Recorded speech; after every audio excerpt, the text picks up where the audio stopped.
Hey, folks, back here on the JR the Bossman Show. We have a great guest on the line for you guys from the Memphis Tigers, their new head coach, Penny Hardaway. Coach Hardaway, how are things over there in Memphis, man? Everything's going great. I have no complaints, man. We hit the ground running, and we haven't stopped running yet.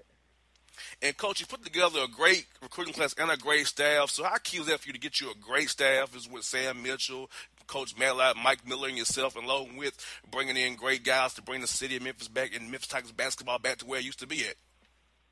Well, we don't have Sam Mitchell yet. He's one of the final guys. That's the person that we're really, we're wanting to get in here. Gotcha. But Tony Matlock, Rodney Hamilton, Mike Miller, and Dwight Boyd are the four people that are there now. And, man, it was so important for me to get those guys because Dwight Boyd, who was a former player at the University of Memphis, he was on the administration side for the last 5, 6, 7 years. So he brought his expertise over to the basketball side. Rodney Hamilton, who was at TSU, Tennessee State University, was an assistant coach, but he did kind of hold a job as director of basketball operations and doing all the things of that nature for like the last 10, 11 years for the teams that he's been on. And Tony Matlock is 21 years in the game at UTEP, Arkansas State, Ole Miss, and Auburn. And then now he was my backcourt mate when I was in school. Now he's with me. And then Mike Miller, of course, you know him with his, Rookie of the Year, a couple of championships in Miami. Just a great staff, man, of guys that understand the game, understand what our vision is here, and we're excited. Now, Coach, you're going to be a big adjustment for you going from the high school game to the D1 game coaching. Do you feel like it'd be a seamless transition for you? Well, it's a lot easier and a smoother transition for me because I came from high school versus coming from the NBA and retiring from the NBA and going right into coaching because I do have some familiarity with the high school guys and the recruits. And I've been in the AAU game, or I was in the AAU game for like 9 years. So I have an understanding of who's out there, what's going on, the relationships that I've built over the years. So coming from high school definitely helped me tremendously. And, Coach, I know you want to get the kids of Memphis to be on your roster as well. Now, looking at it from a national perspective, do you want to get more national guys who, along with your top Memphis guys, to build your roster there? Because Memphis is a national brand, as you and I both know. Yeah, well, we're trying to get it back to where it used to be. Memphis has always been in the running when it came to basketball. We're a basketball town. The city, revolves around what the Tiger Basketball Nation is doing. And that's been for years and years and years. But, to get people to believe in us again, to get them to want to come to the school, we're definitely out there working hard to have these kids understand that we have a lot to offer. And then, Coach, you want to go more the high school's senior route or the more JUCO transfer route or the international route, or you kind of use all four to build your roster? You should have that class balance that you want to have throughout your time in Memphis.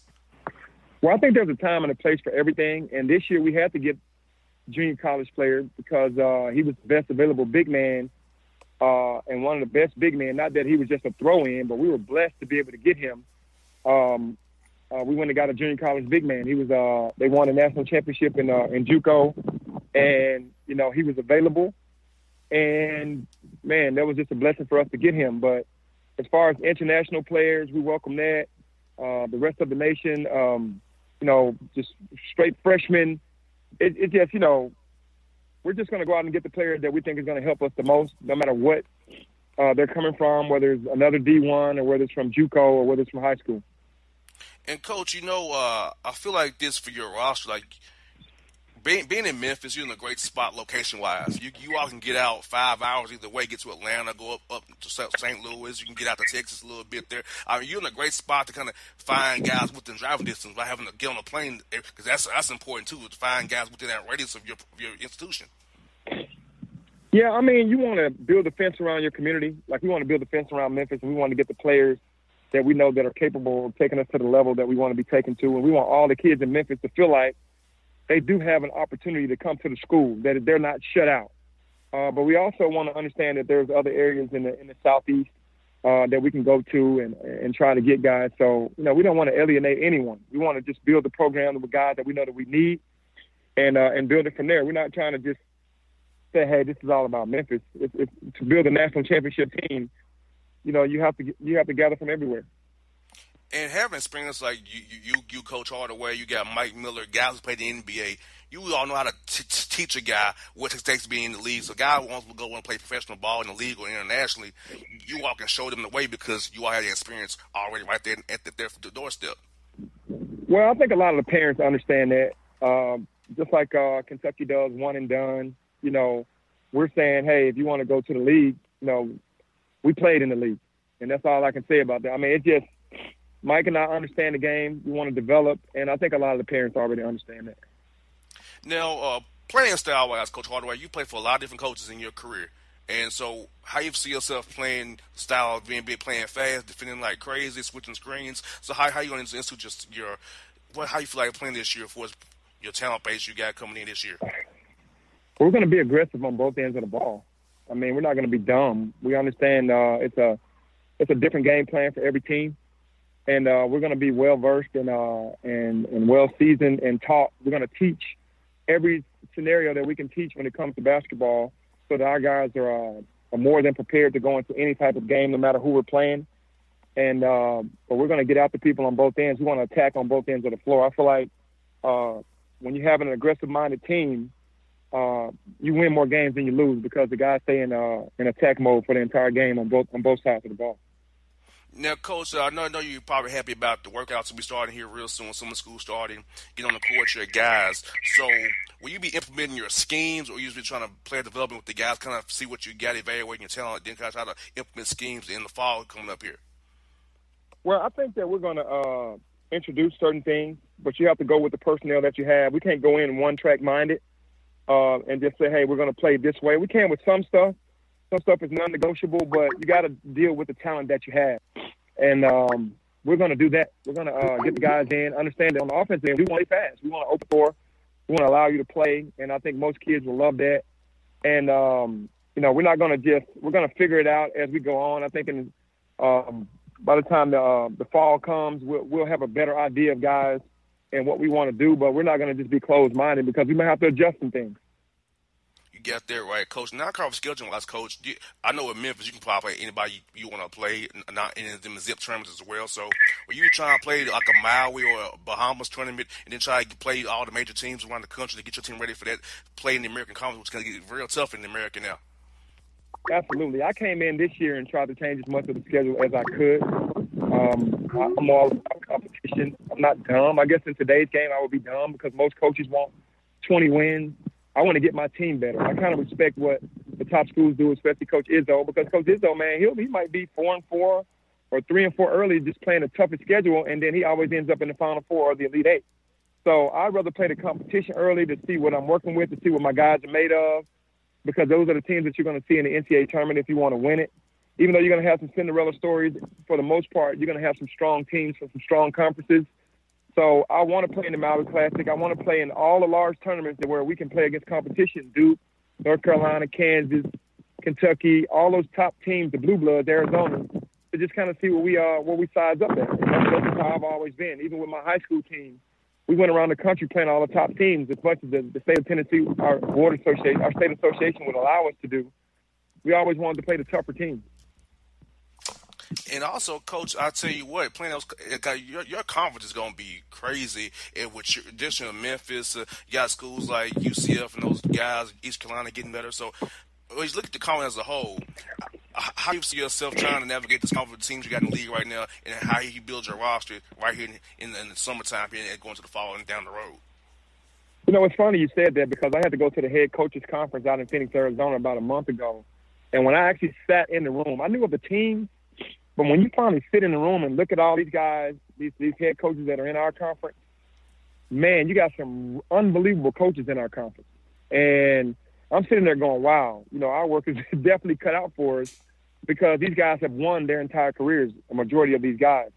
And it's really a veterans conference. The teams that won last year, Wichita State had seniors, Cincinnati had seniors, Houston had seniors, and SMU got hurt, but they had seniors. But those were the teams that were winning the conference. And those guys, those seniors and those juniors really just they dominate this conference. So when you go out and recruit a kid, you got to get a tough kid because you're going to be playing against Wichita State, Kentucky, Houston. All these teams are tough.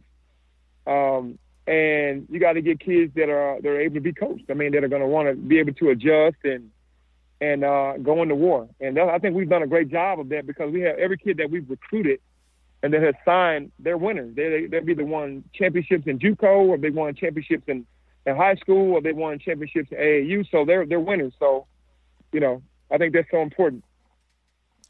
Now, Coach Hardaway, let me ask you this. When did you get the bug to become a coach? Because I know you're a great player in the NBA, a great superstar player in my opinion. When did you get the itch to want to start coaching and helping out kids and growing their games to get them on the bigger things in their lives, whether it be collegiately or professionally? Well, I think I've always been a coach, being an extension of the coach on the floor, being the point guard. But actually wanting to coach, my friend Desmond Merriweather, we had the 30 for 30 on and the E60 on ESPN where I came back home after I retired, and then he asked me to help him coach because he had got diagnosed with colon cancer and he couldn't do the chemo and be the coach. So I started coaching at that time. I had just retired and I didn't know what I was going to do, and that's when it started. But I didn't know until that moment that I really wanted to coach. I always knew I could help kids, but I never knew it was going to be to the point of where I was in it for 7 years, coaching middle school and high school. Wow. And that's going to be a blessing for a lot of kids to get coached by the man himself, Penny Hardaway, because a lot of kids know who you are. Now, are kids awestruck when you coach them, or it's kind of like, oh, he's our coach, but they're like, oh, man, you was a great player. You was that man. I think the kids that I coached, they'd go on YouTube and see that I could play, but they looked at me just as a normal person. When it would really, they would laugh about it when people would come up to me and ask me for a picture or for an autograph, like, man, we really forgot who our coach was because I was so personable with them and being with them every day, they didn't look at me as the same way that other fans or other people would look at me. They were like, hey, this is our coach. We don't understand the other side of it because we weren't born, but we only look at him as our coach. Now, I got a couple more for you, Coach Hardaway. Now, who are some coaches who's really helped mold you in the way who you are today for us being a coach in the game now? Who you lean on now professionally to help you as you transition to being a head coach at the D1 level here? Well, I mean, I have some mentor friends that I kind of call from time to time. John Lucas is one of them. He's a great basketball mind. And I have some older friends that understand the game that, the one thing about Memphis is they keep it real with you. They let you know when you're going down the right track and when you're getting sidetracked. So I got a lot of guys that around me that aren't just yes people or yes men, or they kind of, when I'm straying away from what I understand about the game and what I believe in, then they kind of get me back right. So, but yeah, John Lucas is one of the guys that I talk to. Now, final one for you, Coach. I got this now. Do you want to see some of the NBA rules come in the college game where you advance the ball in the last 2 minutes of the game, the shot clock going down 24 seconds and playing quarters, and going to 6 fouls maybe? Those things you'd love to see the college game maybe adopt going forward? I would love to see that. I want to still have the pureness of the game stay there, but they do, if they want to go to the next level. And there's some kids that are going to go. That's a small percentage, but I think it speeds the game up. I think it allows them to understand what the next level is about. It's more exciting for the fans. There's more possessions in the game. It's just better. So I would love for them to change some of the things. Coach Hardaway, it's been a pleasure having you on the show, man. Look forward to talking to you down the road, man. Best of luck to you this summer and in the fall, man. No, thank you so much. I really appreciate it. All right, folks. Penny Hardaway on the Bossman Show. All right, folks. Back on the Bossman Show. Bone with me to talk about the NBA coaching changes. Bone, I'm going to let it out for this way, brother. Last year had no changes, but it got tenuous this year. Like, I knew that the coach of Atlanta Hawks was trying to find his way out of town. I knew he was trying to go to Milwaukee or anywhere but Atlanta because he didn't want to be part of a rebuild. And that coach also purposely won in games he shouldn't have been winning, as I've detailed to you off the air, and pretty much cost the Hawks the 8 pretty much. But because the worst record got the number 1 pick in the draft lottery, as you saw. But they did move up, but he still cost them. We'll let you go on that too. But last year, no changes. But this year, you had the Hawks have a change. Frank Vogel had no chance in Orlando. Steve Clifford, Mitch Kupchak wanted him out. He can get power his own guy. We'll get to him shortly. Hornacek and your neck of the woods was pretty much just there. Stan Van Gundy, 4 years, only one playoff appearance, held both titles. He's out in Detroit. Toronto, Dwayne Casey got fired because LeBron James couldn't solve the LeBron James problem all these years, 8-0. And last year, like Mike Budenholzer was, just on zone out there. They're saying that Kid gets fired in Milwaukee because he don't get along with new ownership and new GM and stuff. So Phoenix, of course, fires or watch three games of the season ball. So these changes, my good brother.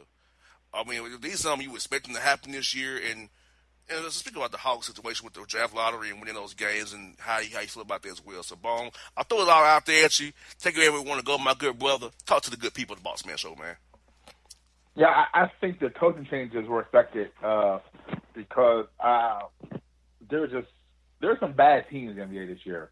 I know this year is a lot more competitive in the Eastern Conference than years past, but I think that the fact that there are still so many bad teams and teams openly tanking, as Mark Cuban got fined for saying that it's best for his team to lose games. He got banged for that. I think that's evident that there are so many bad teams and doing it on purpose. The Bulls, they set Lopez, because they didn't want them, win any games. The Suns, they started almost all kids. It's just some bad teams, and I think that ownership, might have been pressed by Silver. I think Silver pressed these owners and said, you know what, we're done with this tanking stuff. You got to get right. You got to get guys in who actually want to win games and are competent. And I think that's what happened with a few of those spots in the NBA. With your boy Bud, he was also in a vein where he didn't want to tank. And I think that he kind of weaseled his way out of Atlanta. He failed up because now he's going from a place that now has all over again, a place that he actually destroyed with his own bare hands. And now he's going to a winning situation, which is beyond me. I don't know how he landed up. But I think the turnover in coaching was to be seen this offseason because of the way that Silver is trying to crack down in his own way on tanking teams. Do you feel if the Cavs lose, if LeBron James leaves, do you feel that Ty Lue is gonna be out, or they let him see what he can do without LeBron James as being the head coach? I think that he might stay for another year. I don't think that once LeBron leaves, and I think it's more when, not if. I think when LeBron leaves, I think that Lue might get one more try at it to see what he can do with kids, and because it's really not his fault. The front office, Kobe went all in with trying to get his roster loaded up with veterans and guys who are playoff tested, and now we're seeing that it's not really working. I kind of think that they might give Lue a reprieve and might give him another shot because what happens is these positions now are all drying up. So what options are there for the Cavs if they do want to move on from Ty Lue? Do they go call Van Gundy? Or, either one? I don't know. They call Mark Jackson? I don't know. So there really aren't many options out there in the free market right now for coaches. I know I thought very highly of Steve Clifford. I thought he did a very good job in Charlotte, considering that Michael Jordan screwed up so many drafts over the years with the Hornets. That Clifford actually made a playoff appearance with that roster once. So I don't know if Lue gets canned once LeBron leaves. I think he gets another year at least. And how do you like the hiring of Lloyd Pierce in Atlanta coming from Philadelphia? I mean, I hate his contract. Like I told you off the air, I don't like that 3-year guarantee with a 4-figure team option. To me, that's really a 2-year deal. Mask is 4, but whatever. Yeah. Yeah, I think a lot of these young guys, I think the young coaching guys coming in now, all those fresh faces, and all these new unknown names, I think they're almost kind of forced to take what is offered to them. They have no leverage and no bargaining power. I think that's why the big name guys like a Van Gundy or Mark Jackson are still not without jobs because they know that they go to negotiations. They hold a lot of leverage, a lot of sway. So you can almost, if you're in ownership, you can almost take a guy who's young and untested, unproven, unknown, and give him a crappy deal and say, work with this and see, because if you're a young, aspiring assistant coach, you're not going to turn down a head coaching offer. You're just not, because there aren't many out there. There are only 30 teams, so you're not going to turn down a guaranteed head coaching gig. So for a guy like Pierce, he leaves Philly, which is on the uprise, and he comes down to y'all, and I think it's a good move as far as, because he's a player's kind of coach. But almost all assistant coaches are player coaches because they're not really in charge yet. Now we're going to see what happens now when he's one seat over on the bench. Because it's a big difference between the assistant coach and head coach. Now this guy gets almost a short leash, but he had to take it because ownership had all the upper hand on this. Yeah, you got to take it. I mean, my thing is, can you just make it a 4-year and just how hard is it to make that 4th-year guarantee rather than be a team option? That's just my thing. Or like the guy in Phoenix, the straight 3-year deal. Really? Oh, no. That's horrific. That's not good. It is. It's really a bad deal for him. That's 2 years. It really. And just think of that roster, how young it is, and when they're probably gonna add Ayton, who's 19, or they'll add Doncic. That means you have you got 2 years 20? to show your 2 years. Yeah, so you're gonna have a 2-year run with a team that probably is 4 years away, and what you're gonna do is, as a coach, you're gonna groom these young guys, and then they're gonna finally blow up, and they're finally gonna blow up and be good players, but you're no longer there because they long fired you. So you've done all that work and all that groundwork for nothing. Because now these guys have blown up in their 4th, 5th year, but you've been long gone. 2 years is not enough. 3 years is not enough for the first Suns. You're going to need a full rebuild, because right now they're playing kids. They're playing guys who are 19, 20 years old. So you're going to need a coach to be there with a good 4 or 5 year plan. And you're not allowing these guys to grow with their players. So what has happened is it's going to be a cycle. It's going to be the same cycle. They're going to hire a guy for a 2-year deal with a third-year team option. It's not going to work out, obviously, and then they'll fire him, and they'll just keep doing it over and over again. The vicious cycle. They need more security to have their plan implemented. Because I got Bickerstaff here, a straight 3 years. James Borrego in Charlotte, 3 years with a team option on the 4th. Pierce, 3 years, team option. Fizdale and Budenholzer, straight 4-year deals.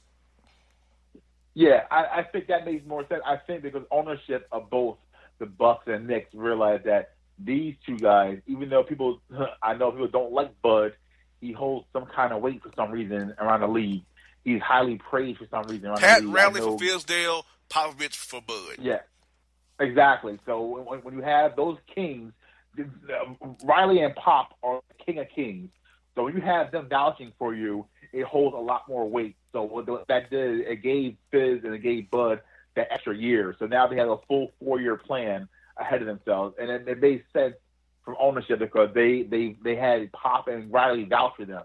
But the other guys, they're all screwed because they're all going to bad situations, and they're all going on these 2- and 3-year deals, and they're going to just be chewed up and spit out. And see, folks, let me tell you what it is. All these coaches got 3 years guaranteed, but if some of them got straight 3 years and they have that funny 4th year, the team option, I call it a funny 4th year. Because after year 2, you're a lame duck with a team option. Guys know what that means. So now if it's your option, and the Atlanta Hawks are far away, Phoenix is far away, Memphis far away. Now James Borrego in Charlotte, he got some pieces to work with. But that's going to need to be broken down soon because you got Batum on a bad deal. Dwight Howard last year, his deal. Marvin Williams on a bad contract. So that can the Hornets, they tried to move Kemba Walker. That I think people forget that. They came close to moving Kemba. They're the only all-star on the roster. The only reason it fell through on some teams that I was told was because the Hornets insisted on including Batum, his bad deal, and teams said, no way, I'm not doing that. But the Hornets really wanted to trade Kemba at that deadline. So this is something because they know they can't re-sign him. That's why. Yeah. Yes, exactly. So this is something that's going to be haunting Charlotte, and I think Kupchak is very good at his job, but he's almost his hand is tied with this roster. There's some And with Michael Jordan being so frugal too. Yeah, well, it's funny because Mike should know what it takes to build a winner because he was on so many winners in his career as a player, and now he's at best a mediocre team owner. So so it's interesting to see how he handles this going forward because this roster right now it has some talent, some pockets of talent, but overall they're not ready either. And shocking, Doc Rivers got a contract extension from the Clippers. Now with Lawrence Frank being a GM now, man, he hired Lawrence Frank. Now he's Lawrence Frank. His Lawrence Frank's boss is now Doc Rivers, and he probably took a haircut with that $10 million he was making. But I guess the Clippers overachieved this year, and he lost Mike Woodson as his lead assistant. Mike Woodson now is with the Clippers on the staff. Well, I'm with the Suns on their staff now. So Woody's in Phoenix now. It's going to be weird, man. The league is tripping, Bone. And I was a report out about potentially the league expanding to 32 teams with Seattle and Kansas City. I would like that. Well, if that happens, I would love a team in Seattle again. I would say why not just contract or move a current team that does poorly in sales. There really isn't a need for certain teams in this league. So why not give it back to Seattle? Because Seattle was one of the best fan bases in the history of American sports. Seattle Supersonics fan base was amazing. They sold out Key Arena every night. They have one of the best high-flying shows in the history of NBA with Peyton and Kemp.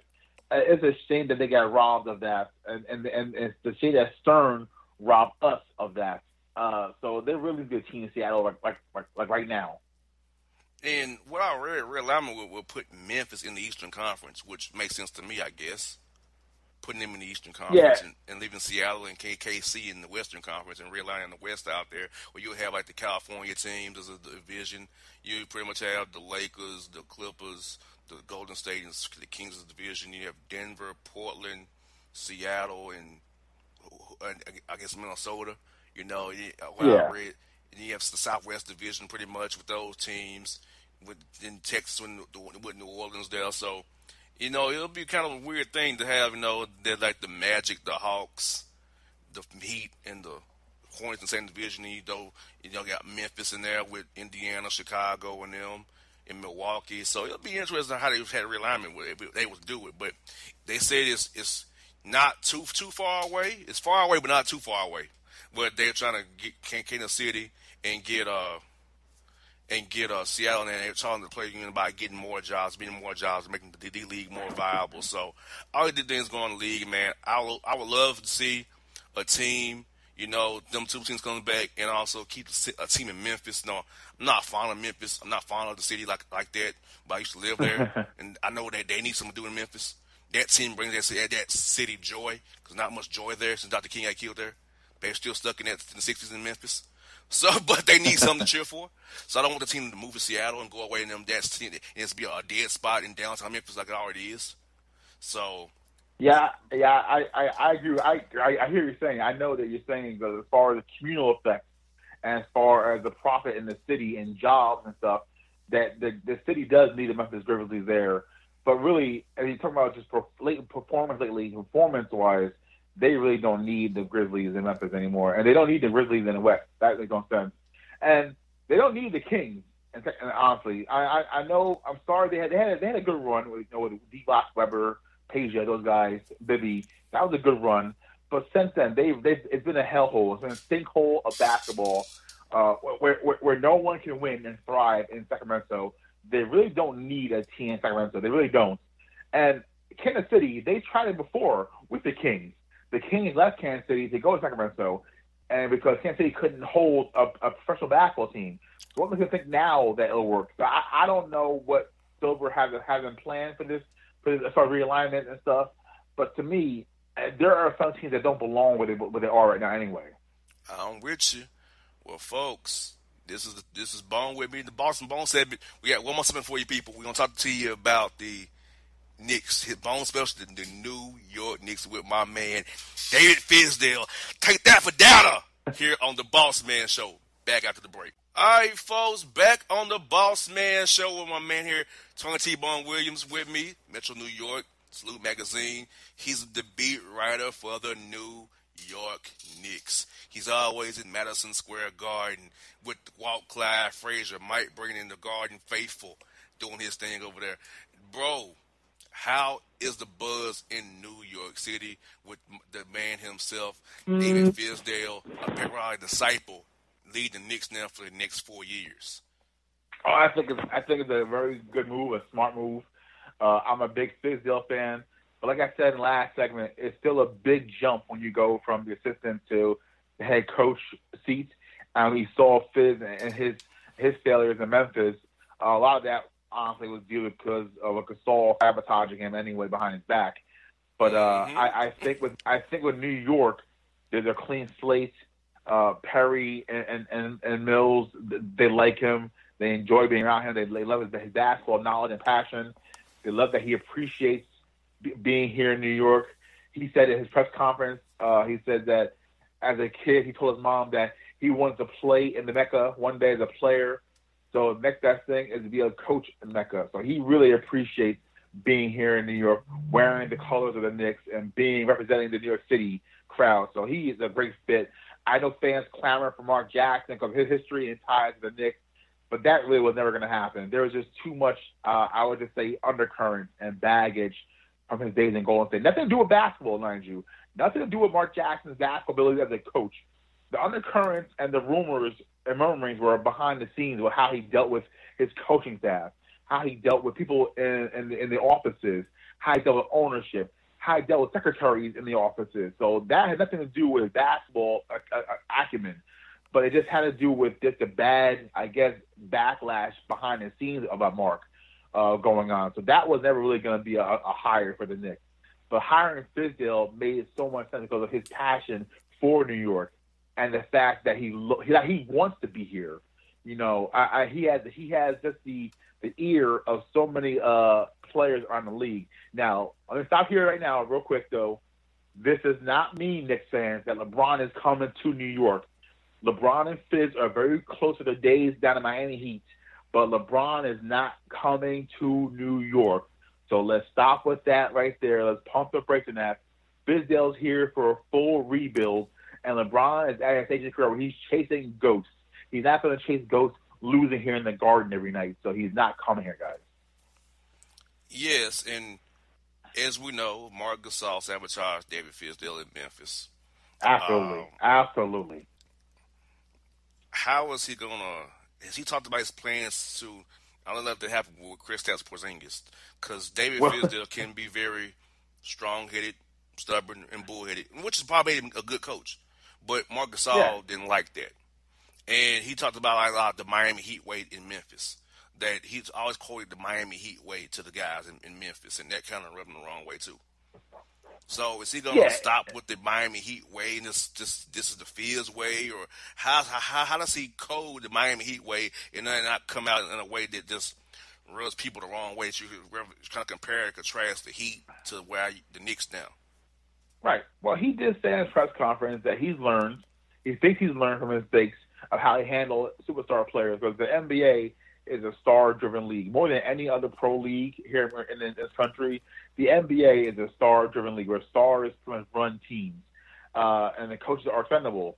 And we saw that in Memphis. He lost power struggles with Gasol. Even an aging Gasol, who's now a dinosaur in today's NBA, where everyone is up and down, running the floor, up and down, and shooting threes or running to the rim or have handles. He's kind of a dinosaur. And even then, he survived that battle of minds with him and Fizdale. But David said that he's learned from that. He thinks he has. His talkings with Mills and Perry, he thinks he's more mature now as a head coach. And that whole Miami Heat way and the Fizdale way, I think that he's going to lessen that. He joked that, he said, right after the press conference, he's getting the first plane smoke into Latvia.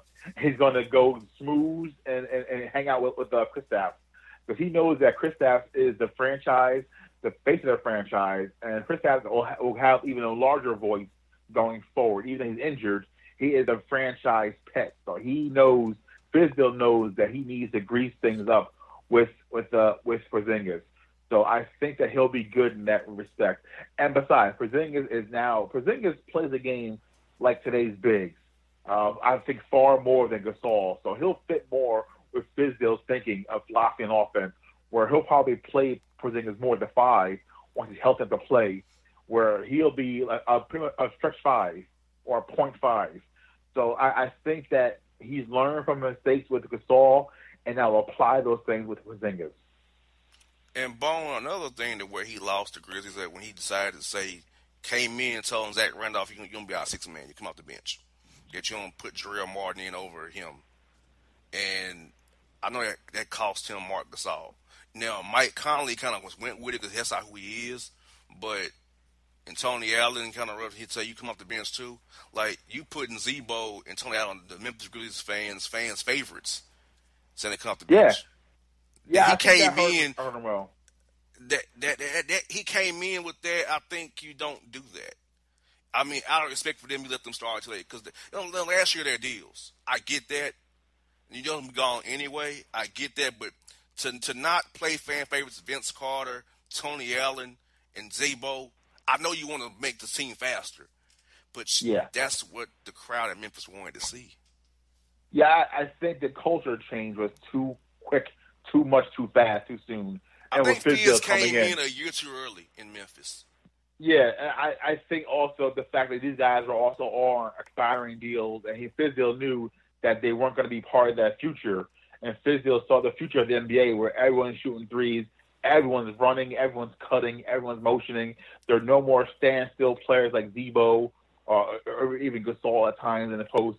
So I think Fizdale, like you said, was a year too soon. And he did too much too soon, too fast, where he comes in and he just napalms an entire culture. The grindhouse was exactly what it was. It was Tony Allen's grindhouse, where it was grit and grind. It was getting on the floor. It was guys throwing elbows and shoulders, and just it was like almost like a boxing or MMA match every night in Memphis at the FedEx.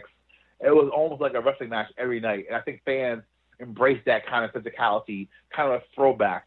And then you get Fizz, and this upstart assistant coach comes in and almost tries to erase the whole identity of the grindhouse. And it rubs everyone the wrong way. So I think he got off the bad foot, and he just couldn't get back in good graces. Exactly. Now, draft pick wise, who are they looking at draft? I know they got the 8th pick, I think, again, right? Or 9th. Yeah, their ninth pick, which, I mean, this is a pretty talented group of players. So there should be a pretty good player there at 9. Now we're looking at the Bridges boys, one from Villanova, from Michigan State. Looking at Colin Sexton, looking at Trae Young. So I think that's probably they're fourth for the Knicks. I think it's probably the wish list for the Knicks. And I know Perry said that they're going to go best available player. Now they already have, I think, 3 point guards on the roster. But if Trae Young is still there, if Sexton is still there, they will not hesitate to pick one of those guys at 9th pick. I'm telling you right now, if even the glut of point guards on the roster, they will do that. And they think that player available is a point guard because they need more firepower. They know that Neil Aquina is not a firepower type point guard. He's more a defensive guy on the floor. Fizdale at the press conference said that he's going to try to introduce defense to Moutier. I say good luck with that. Moutier doesn't play any defense. But Moutier has the body type and the length to play defense. If Fizdale can tap into that, now you have 2 guys on the wing who play defense, but no scoring. So I'm going to Trey Burke. So now you need someone else to pair with Trey Burke and get some scoring punch in the backcourt. So I'm saying right now, if the Bridges boys are both gone at 9, I wouldn't be surprised if Sexton or Trae Young is there at 9, sitting there and they get picked. What about the second round picks, Bone? They have any, or would Dolan buy a pick or 2? I think I know Mills and Perry. They say that anything is open, anything is possible. If they want to garner more picks, through a cash pick, I think they cost $3 million for a pick.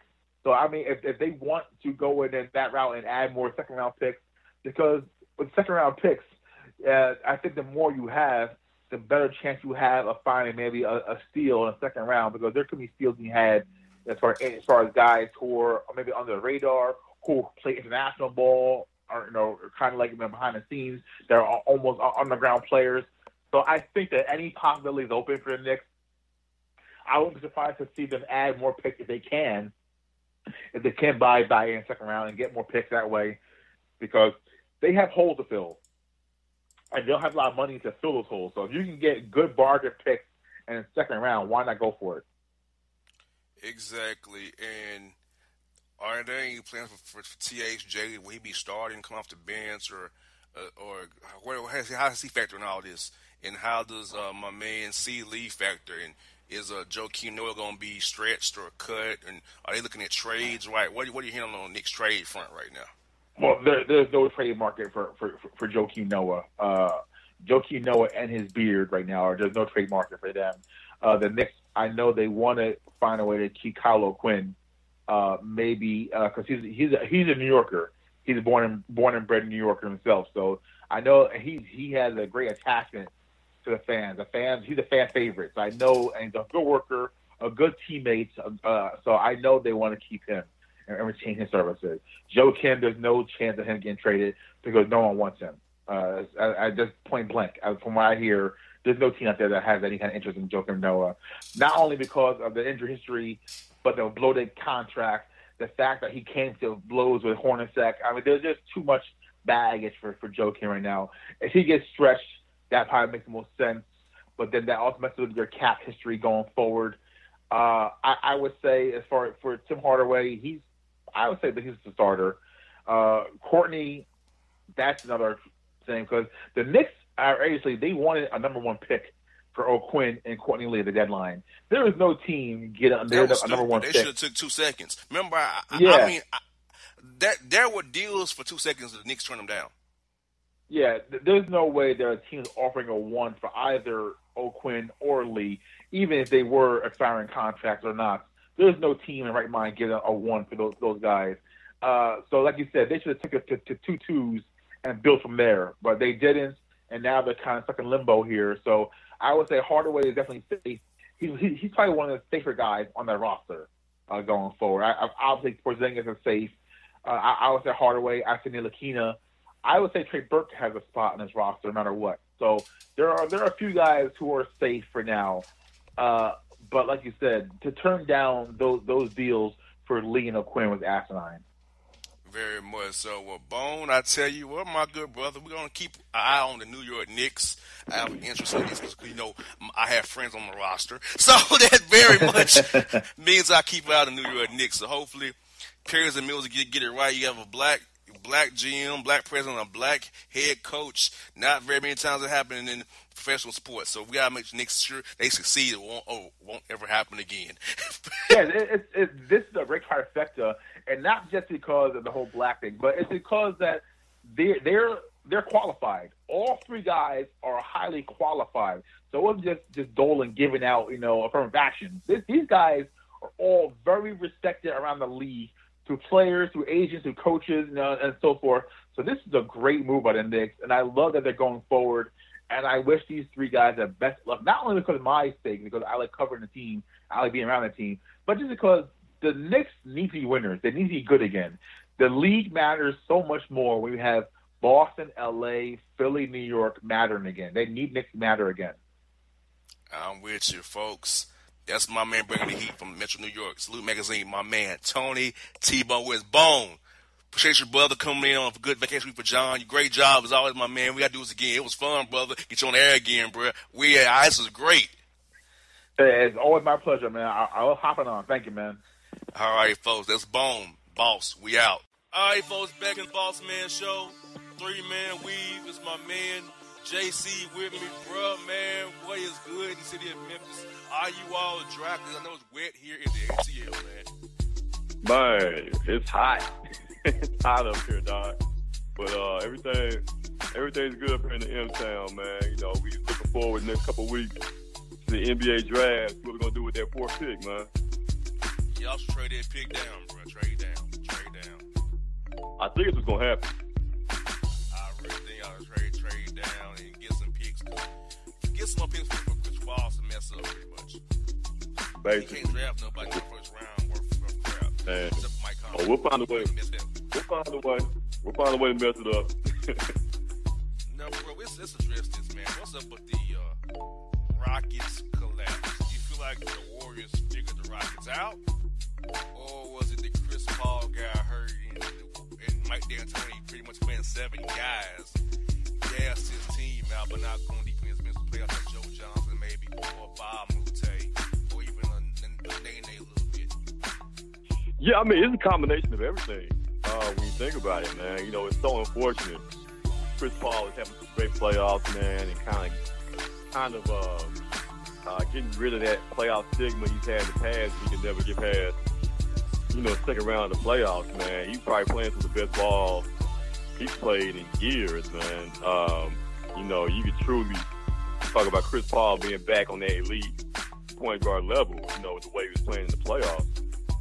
So just, you know, just unfortunate, you know, events there that led to him pulling a hamstring. And then you knew as soon as he pulled that hamstring, you knew it was over with.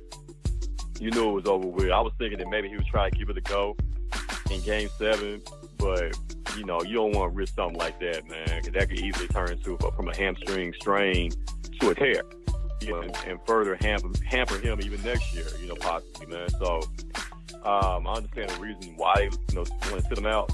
And then, you know, you think about situation when the guy goes down, man, you know, somebody else has to step up. You know, they only plays a certain number of guys, you know, on the squad there. So, you know, like Joe Johnson of the world who got in, you know, the last game or whatever, and playing extensive minutes, but you know he wasn't ready to really go out there and produce. And Nene, an older guy as well, man. So, you know, it really behooves you to have a deep bench. You know, you need to at least be able to go 9 or 10 deep. You know, because you want, you know, run you guys ragged. You know, they were gassed after that first half. And the explosion they had in the first quarter and second quarter, I was telling my family, I was like, hey, it's over with. Those guys are tired. And you saw that it was evident in the third quarter, man. And what worried me about Golden State was this, bro. They really only had 4 players. Well, Sean Livingston was pretty decent. Jordan Bell at times, Kevon Looney. But really, even Golden State only really had 7 capable players this series. If we Iggy bid out with that knee. So I think Golden State out-talented the Rockets, and eventually it makes me wonder about that bench. Like, they're going to do something about that bench. You couldn't go to Quinn Cook. They trust him in Game 5. He missed the shot. You couldn't go to Dave West too slow. Damian Jones wasn't ready. Nick Young played in spurts well. So do you feel like Golden State is just so top-heavy? Those guys, those top 4 guys pretty much out-talented the Rockets and who was already gassed out? Hey, man, Golden State is just that pretty girl that's on Instagram, on social media. You know what I'm saying? She gets in all the clubs for free because she's so beautiful, but has no substance. You know what I'm saying? Once you get past, you know, the top 4 guys, you know, who else you going to be concerned with? You know, they're very top-heavy. So with Golden State, they go, you know, however, you know, the big 4 go. You know what I'm saying? If they have a great game, they're going to win. Maybe even a mediocre game, they'll still win. But if all 4 guys are struggling, and it's kind of, they really throughout the series, you know, in Houston, but they would take the lead and everything in the series, all 4 guys really struggled. You know what I'm saying? It wasn't like one guy had a great performance and the other 3. Like, all 4 guys seem to be kind of bothered, you know, out there as far as what the Rockets are doing. So, you know, it's just like I said, they're top-heavy. And then the Rockets, you know, you were short-handed, but you got nobody to blame but yourself, man, missing all those threes in Game 7, man. We missed like 26 threes in Game 7. Yeah, exactly, man. So it's like that string of consecutive misses there with the 3-pointers, man. So nobody to blame but yourself. But if you live by it all season long, you know, you got to expect to die by a 3 also. Exactly. Now, look at their roster, bro. Or the Rockets roster. They're kind of capped out. Capela's a free agent. So is Trevor Ariza. A few other guys free agents. Do you overpay to keep the team together? Or do you try to get LeBron James, which means offloading Eric Gordon and Ryan Anderson with some picks off of his contracts to get him if he opted in to deal with him leaving and got traded like kind of how Chris Paul did with the Clippers? I mean, you know, if you can swing a deal with LeBron, you do everything it takes to make it happen. But if LeBron goes somewhere else, I think you got to do everything you can to keep the team together. I can see you maybe parting ways with Trevor Ariza, but even he plays an important role in the team defensively. You know, for the longest time, last 2 years, we always thought of the Rockets as an offensive team, but defensively, you know, they play well in spurts this year as well. So, you know, you do, and definitely, by all means, Capella. Capella's the future Defensive Player of the Year winner. I'm telling you right now. He's going to win Defensive Player of the Year pretty soon, man. That guy, he does it all out there. You know, I love his motor. I love the way he gets up and down the court. He block shot. He can even defend. He can defend guards. You know, I saw him out there on step a few times, man. Like, he is a very valuable piece, man. So, you know, you got to break the bank for Capella. Now, you can max out Chris Paul in 5 years, $207 million, or you can try to do a Mike Conley cost guarantee in that 5th year. Yeah, I'm not giving Chris Paul at this point. His age and injury concerns, I'm not giving him the full max deal. You know what I'm saying? Like, I maybe do like 4 years or something like that, but, you know, like maybe a partial guarantee or something. But yeah, you'd be a fool to throw max money in him and fully guaranteed. Well, who's to say next year or two, you know, Chris Paul could just totally break down. You know what I'm saying? So yeah, you gotta be careful how you go about that deal. But then again, the Rockets are not where they are without him. So I think he actually has a hammer. They kind of have to bow down to a degree to what he wants. True, but I don't think he's gonna, like, you know, I think he'll be willing to play ball as far as salary is concerned. He's not gonna try to, you know, rob the Rockets or anything like that. He is gonna rob them, but he ain't gonna, you know, stick him up at gunpoint. I think that would work. I really do. Man. At the end of the day, Chris Paul has to realize, you know, where he is in his career. How much money do you really need, bro? You know what I'm saying? You know, like, you set for life, your children set for life, their children set for life. Like, how much money do you really need? Yes, I'm with you. I'm so with you on that, brother. I'm so with you on that. And also, look at it, man. Golden State, bro, and the Cavs. Man, look, I know. I just don't see us going past 5 games, bro. Like, I know even Bob may come out hard in game 3 or game 4. Come out hard in the way.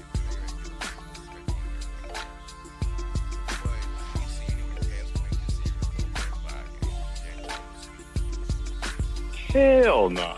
They'll be lucky to win one game. Like, this is so dumb, man, as far as why are we seeing this again for a 4th year in a row. And of course the NBA is gonna sell it as, you know, LeBron versus Steph and LeBron versus KD. Bro, like, it was perfect the way it went out last year. You know what I'm saying? Even though, of course, Cleveland was at a disadvantage because Golden State was awesome. You know, and that went 5 games, but dude, nobody wants to see this, man. Come on, 4 years in a row. You know, like, anytime you do a rivalry, you know, in the finals or something like that, you know, at the most you want to see maybe 2 years, maybe 3 years tops. Like the Lakers versus Celtics back in the day. You never saw Lakers play the Celtics 4 years in a row. You never saw it happen 3 years in a row. At most, it was back-to-back years. Like, this is just, it's overkill at this point. You know, like, everything is kind of just predestined. You know, what everybody's been saying for a while now with the NBA. You know who's going to win at the end of the day. You know, so what's the point of even watching it? You know, people still tune in, but... And then, like, the whole LeBron comparison, the mic and everything. Like, okay, so once LeBron loses this final, what's his final record going to be now? He's going to be, what, 3 and 6? Is it going to be 3 and 6? Okay. So, yeah, he's talking about guys going to be 3 and 6 in the finals. And we're still talking about him being... People talking about him being better than Michael. How? How are you better than Michael? You 3 and 6 in the finals. Man, what you said. You know what? I like Shan Sharp amongst the areas over Anthony for LeBron. Yeah, the whole. Yeah. Him. I can't believe he really believes the stuff he says about LeBron. I think that's. The only thing I see, he hates the Cowboys. He's playing that role. He's going to roll with LeBron James. So on Skip's main talking points, he's playing a role. But everything else I think he's real about. But with the Cowboy hate and the LeBron loving, he playing a role, bro. And that's kind of makes me not respect him a little bit. It kind of takes the edge off of it for me with Shannon Sharp, bro. It's like a Fox Sports narrative. You know what I'm saying? Where not only Shannon, but Colin Cowherd and Nick Wright, like these guys love LeBron. You know what I'm saying? It's funny how they try to create the story or the narrative. Like when it appeared that Boston may beat Cleveland, about a week or so ago. Oh, Colin Cowherd saying, it's better for LeBron to lose to Boston than to lose to Golden State again in the finals. What? It's funny just how it changes. Like at one moment they were, content or cool with LeBron losing to Boston in the East Conference Finals, right? But now that he's advanced to the finals, it's the greatest feat ever, ever accomplished in NBA history. Like, come on, y'all. It's always something. It's always one or the other with them, man. They always gonna flip flop in regards to LeBron. So they gonna flip flop to where it's gonna benefit them and benefit their love of LeBron, basically. And it makes me sick, man. That's why I only watch Around the Horn and PTI and the Jump, because that seems to be fair. Yeah, it's just those guys. They can at least say non-biased, and they're able to give constructive criticism. I have not once last couple of years have heard Colin or Nick Wright say a bad word about LeBron. Not one. Or Shannon Sharp. Yeah. Yeah, man. It's like a company. It's like a company directive or something. Like they have to, stroke LeBron James. Play his game. Or you have the cowboy hate, the non-cowboy hate. Right. And before we close tonight, bro, I want to say Jerry Jones, Cowboys on. See, he was surprised to see Joe Lockhart go. And the president Memphis was like, damn, Anthony should go. It was good for us to win on it. Bro, this is why I chose Dallas Cowboys. This stuff right here, bro. And I know you're a big fan, you're part of a fan club, but it's difficult for me to support a team when the owner says these things about my people. And we don't matter. Only what that jerk off when these things matters. Or you want to win on the issue that's about. Look at his videos showing around the Bucks. He watched the video. He watched the videos of other guys who gotten killed by the police. That's what you man. Say. Yo, I tell you, man, like last year, when everything was going down, it really kind of made me lose interest. I was always a fan, but I started to slowly lose interest to where, every year, boss, me, my ties with the fan club, I'm buying shirts, hats, all kind of NFL apparel. I didn't buy a thing. I didn't buy not one stitch of clothing, NFL related last year.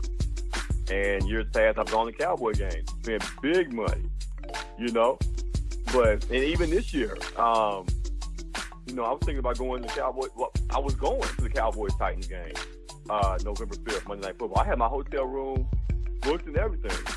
But once that nonsense came out last week, man, NFL ruling as far as players kneeling and everything, man, I canceled my hotel room. I'm not going to the game. You know what? I'll be surprised if I even sit down and watch a Cowboy game this year. I'm gonna pay attention to the score. I'll go social media or whatever, see if we won or lost. But as far as sitting down and watching the game, I've lost so much interest, man. And then Dez being gone, and it's too much going on, man. So I'm good, man. If we go to Super Bowl, great. That's awesome. But I'm not as devoted, a fan as I used to be. And that's sad, man. That's part of my childhood. That's part of my youth. Cheering the Cowboys, man. Yeah. It's like I got all this Cowboys gear, but I don't want to look at it no more. Yeah, man. It's kind of almost like my thing is, man, it's kind of like almost, how you felt, once you learned that Santa Claus wasn't real. Yeah. You know what I'm saying? Like you lose a little bit of your innocence, really. Your favorite team's owner don't give a damn. You know what I'm saying? Your favorite league, favorite sport to watch, don't give a damn, about you, about us. So I'm not supporting it, man. Like, I'm not buying anything. I'm not going to watch parties. I'm gonna find something else to do with my Sundays, man. I really am, man. And if you don't know, now you know,